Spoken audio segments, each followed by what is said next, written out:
Hello friends, मैं जसपाल सिंह गुजारी आज आपके सामने प्रीवियस टॉपिक कंटिन्यू कर रहा हूं जिसका नाम है प्रोबेबिलिटी। आज का हमारा पहला क्वेश्चन है, if A speak 75% of truth and B speak 60% of truth, full stop, in what percentage both of them likely contradict with each other in the same fact. पहला ऑप्शन है 0.60, दूसरा ऑप्शन है 0.45, तीसरा ऑप्शन है 0.65 और fourth option है 0.35। सबसे पहले देखिए, एक पर्सन ए है जो कि 75% सही है, तो हमने इसकी ए की प्रोबेबिलिटी ले ली 75% सही होने की। अगर 75% सही है तो गलत हुआ 25%। तो सही को हमने रिप्रेजेंट किया ए से और गलत को हमने रिप्रेजेंट किया ए डैश से।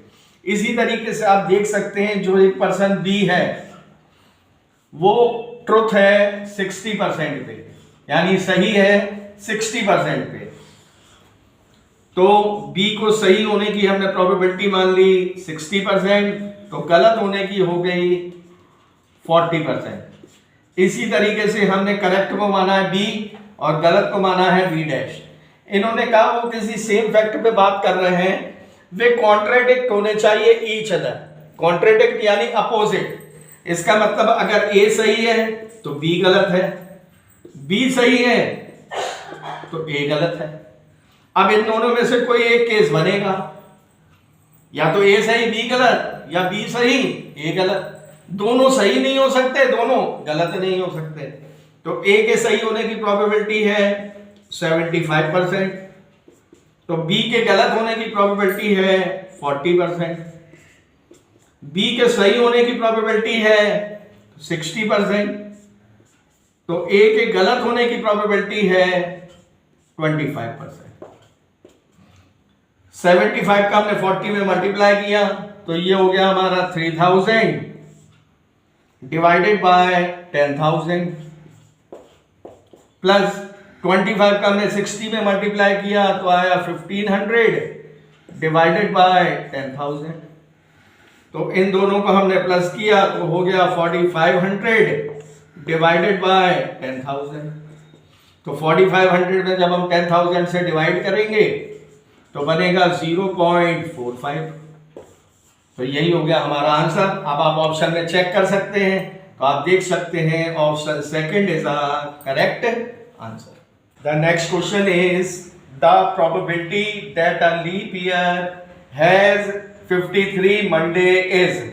सबसे पहले अगर हम बात करें लीप ईयर, तो लीप ईयर में हमारे टोटल डेज होते हैं 366। अब अगर हम इस 366 को वीक में कन्वर्ट करें तो हमें 366 में 7 से डिवाइड करना पड़ेगा। तो 7 5 द 35 और 7 2 द 14, तो 52 वीक एंड 2 डेज। अब ये जो दो दिन आए हैं हमारे पास एक्स्ट्रा, ये वो 2 दिन जो होंगे वो कंटिन्यूटी में होंगे।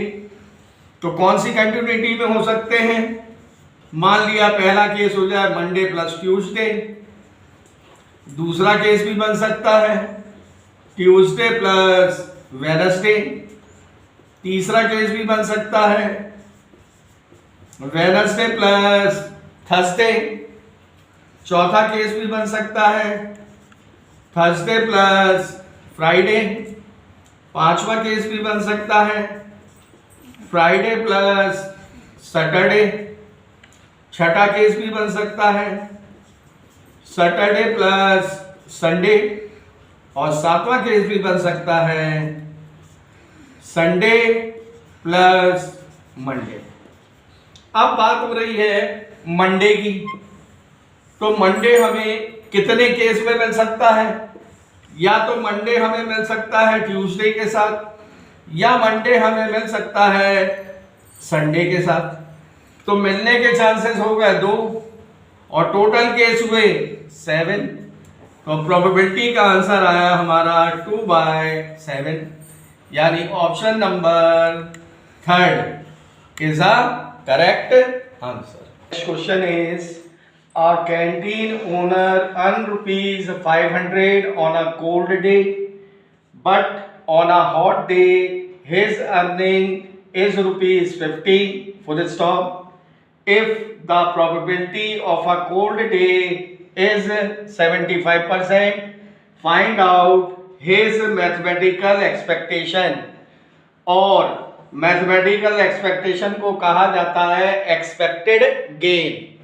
हमारा पहला ऑप्शन है ₹300, दूसरा ऑप्शन है ₹377.5, तीसरा ऑप्शन है ₹390 और फोर्थ ऑप्शन है ₹387.5। सबसे पहले यहां पर हमें प्रोबेबिलिटी दी गई है कोल्ड डे की 75%, तो प्रोबेबिलिटी हमारी कोल्ड डे की हो गई 75%। अब अगर हम देखें तो उसकी अर्निंग है कोल्ड डे की ₹500, अर्निंग यानी पैसा आ रहा है, तो हम इसे कहेंगे मनी रिसीव्ड ₹500। तो पहले हम यहां कैलकुलेट कर लेंगे मैथमेटिकल एक्सपेक्टेशन। इसके लिए हमारा फॉर्मूला होता है probability into money received. Probability है हमारे पास 75/100, मनी रिसीव्ड है हमारे पास 500, तो यह आ गया हमारे पास ₹375। अब अगर हम कहें कोल्ड डे की प्रोबेबिलिटी अगर 75% है तो हॉट डे की हो गई 25%, क्योंकि टोटल परसेंटेज होता है 100, तो हमारे पास हॉट डे की प्रोबेबिलिटी हो गई 25/100। अब हॉट डे में उसकी अर्निंग है 50 रुपए की, अर्निंग है इसका मतलब पैसा आ रहा है, तो यहां पर भी मनी रिसीव्ड हो गया ₹50। यहां पर भी हम बना लेते हैं मैथमेटिकल एक्सपेक्टेशन, तो वो बन गई प्रोबेबिलिटी इनटू मनी रिसीव्ड, यानी 25/100 इनटू 50, तो ये हो गया 50 से कम 50 और 50 दूनी 100, तो ये आ गया 12.50 रुपीज।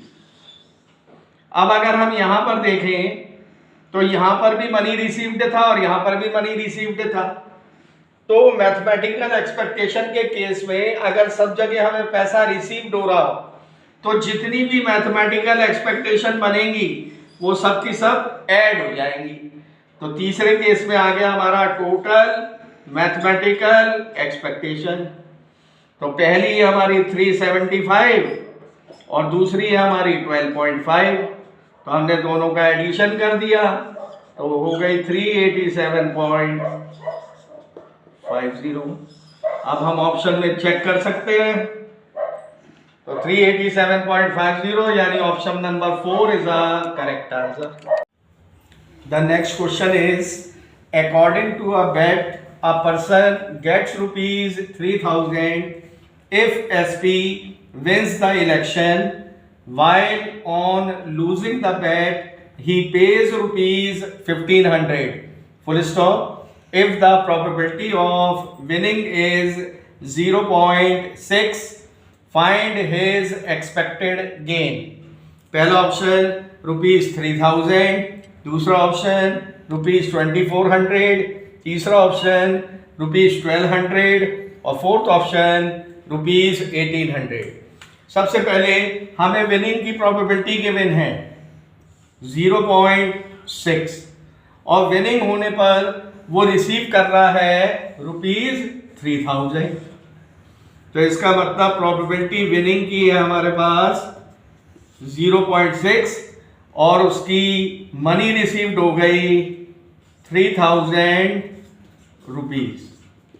तो हम यहां पर मैथमेटिकल एक्सपेक्टेशन बना सकते हैं, तो probability into money received 0.6 into 3,000, तो यह आ गया हमारा 1,800 रुपीज।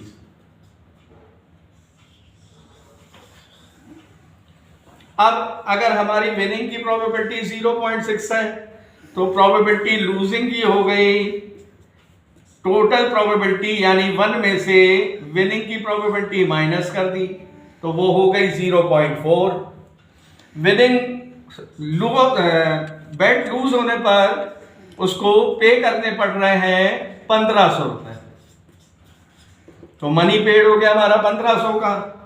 उस केस में हमारी मैथमेटिकल एक्सपेक्टेशन क्या बनी, प्रोबेबिलिटी इनटू मनी पेड, यानी 0.4 इंटू 1500, तो ये आ गया 600 रुपीज। अब आप देख रहे हैं यहां पर हमारे पास दोनों केस थे, मनी रिसीव्ड का भी और मनी पेड का भी। अगर सारे केसेस मनी रिसीव्ड के होते तो मैथमेटिकल एक्सपेक्टेशन प्लस हो जाती, लेकिन दोनों ही केस हैं तो रिसीव्ड वाले में से पेड वाला मैथमेटिकल एक्सपेक्टेशन माइनस कर दीजिए, तो हमारा आ गया एक्चुअल मैथमेटिकल एक्सपेक्टेशन 1800 माइनस 600, तो 1200 रुपीज। यही हो गया हमारा आंसर। अब हम ऑप्शन में चेक कर सकते हैं, तो option ₹1200 third is the correct answer. The next question is, 2 balls are drawn from a bag containing 5 white and 7 black balls. Full stop. What is the probability that they would be of different colors?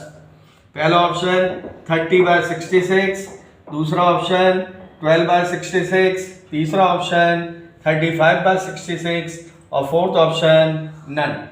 सबसे पहली चीज, हमारे पास 5 white balls हैं और 7 black balls हैं, तो पहले हम दोनों बॉल्स की अलग अलग प्रोबेबिलिटी बना लेते हैं।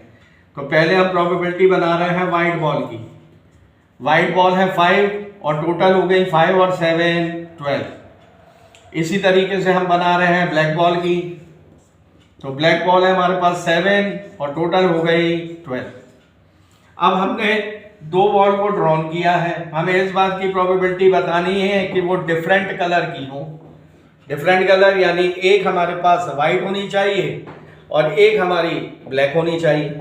अब एक वाइट होनी चाहिए एक ब्लैक होनी चाहिए, ये भी कंडीशन नहीं है कि कौन सी कहाँ, तो हमारे पास दोनों ही बॉल को हमें बराबर चांस देने पड़ेंगे।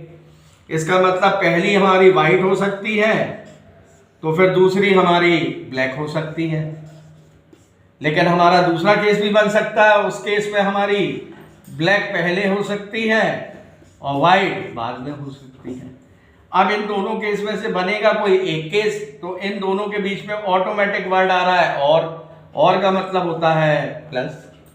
तो वाइट बॉल की हमारी प्रोबेबिलिटी है 5/12 इंटू, लेकिन अब हम जब ब्लैक बॉल को ड्रॉन करेंगे तो टोटल तो ब्लैक हमारे पास 7 है और एक बॉल हम ड्रॉन कर चुके हैं, तो अब टोटल 11 नहीं 12 नहीं बची, 11 हो गई। इसी तरीके से जब हम पहले ब्लैक को ड्रॉन करेंगे तो पहली ब्लैक मिलेगी हमें 7/12 में।